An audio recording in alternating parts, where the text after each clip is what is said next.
নাট্যকার অনুপ চক্রবর্তীর বহু আলোচিত এবং বহু অভিনীত নাটক, এক অর্থে বিস্ময়কর নাটকই বলা যায়, অনাগত।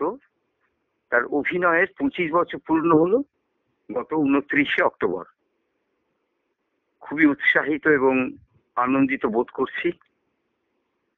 বাংলা থিয়েটারে আমি যতদিন কাজ করেছি আমার সে অভিজ্ঞতা নিরিখে কথা বলতে পারি যে বাংলা থিয়েটার বা নাটকের ক্ষেত্রে তো বটেই, সম্ভবত গোটা ভারতবর্ষে এভাবে কোন নাটককে বিষয়কে এভাবে ভেবে কোন নাট্যকার আগে লিখতে পেরেছেন বলে আমার জানা নেই। একেবারে সম্পূর্ণ অন্য রকম একটি নাটক, যেটা আপাতভাবে ফ্যান্টাসি বলে মনে হতে পারে।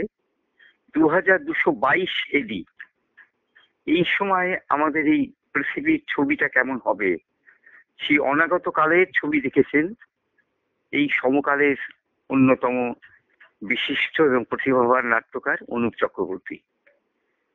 আপনারা জানেন যে আমাদের পৃথিবী আজকে যে পথে যাচ্ছে, যে মানবতার এক চূড়ান্ত বিপন্নতা আমরা লক্ষ্য করছি।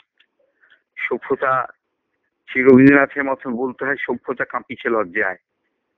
তো সেরকম একটা জায়গা থেকে তিনি যেভাবে নাটকটিকে 2222-এ ঘটনা এনে দাঁড় করালেন, তাতে আমাদের বিস্ময় জাগে যে পৃথিবীর ছবিটা হয়তো অমনই একটা ছবি হবে, কিন্তু এই নাটক কোনো অবস্থাতেই অর্থে নেতিবাচক নয়।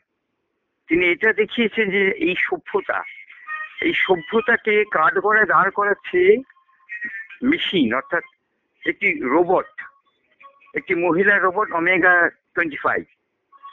এবং সেই রোবট যখন মানুষ ভালোবাসা থেকে, সমব্যথা থেকে, শ্রদ্ধাবোধ থেকে ক্রমশ বিচ্ছিন্ন হয়ে যন্ত্রে পরিণত হচ্ছে, সেই সময় একটি যন্ত্র সে ভালোবাসাকে চাইছে, সে মানুষের কাছ থেকে শ্রদ্ধাবোধ দাবি করছে, সমব্যথা দাবি করছে। এরকম একটি অভিনব ভাবনা আমাদের বাংলা বা ভারতবর্ষের থিয়েটারে, আমি আবারও বলছি, চোখে পড়েনি আমার অন্তত। যে সে দাবি করছে সভ্যতার কাছে, মানুষের কাছে, যে আমাকে ভালোবাসা ফিরিয়ে দাও, অর্থাৎ আমি মানুষ হতে চাই। যে মানুষ দাবি করছে যে এখন আর মানুষ নেই, তো সব তোমার পুরনো ভাবনা, পুরনো ধ্যান ধারণা থেকে ভুলে যাও, যে আমরা এখন মেশিনের যুগে বাস করছি, আমরা প্রত্যেকে মেশিন হতে চাই। ভালোবাসা একটা পুরনো অচেনা একটা কথা। এই পৃথিবী ভালোবাসাকে জানে না এটা কি। তখন ওমেগা 25 বিশ্বাস করছে যে ভালোবাসা ছাড়া জীবন অর্থহীন। ভালোবাসাই জীবনের মানুষের সঙ্গে মানুষের সেতুবন্ধ তৈরি করে, মানুষের সঙ্গে প্রীতিময় জীবন তৈরি করে। জীবন যদি প্রীতিময় না হয়, পৃথিবী যদি ভালোবাসা শূন্য হয়, তবে অর্থহীন সভ্যতার আয়োজন।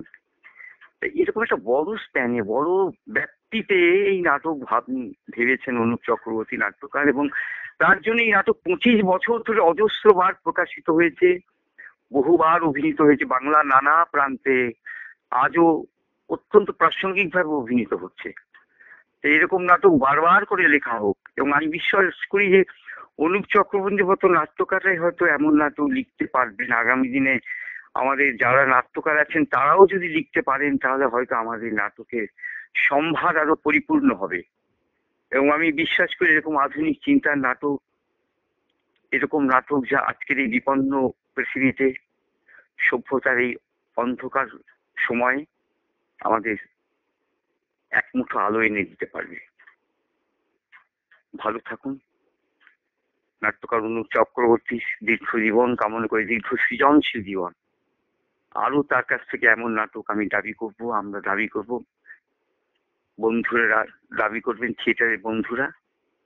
কারণ এইরকম নাটক খুব সহজে লেখা হয় না, বারবার করে বহু বছর পরে একটি এরকম নাটক এসে। আমি ব্যক্তিগত অভিজ্ঞতা থেকে বলতে পারি, আমি খুবই সৌভাগ্যবান যে নাট্যকার অনুপ চক্রবর্তীর এই নাট্য ক্রিয়ার সঙ্গে বা নাট্য সৃজনের সঙ্গে আমার অনেকটাই পরিচয় ঘটেছে।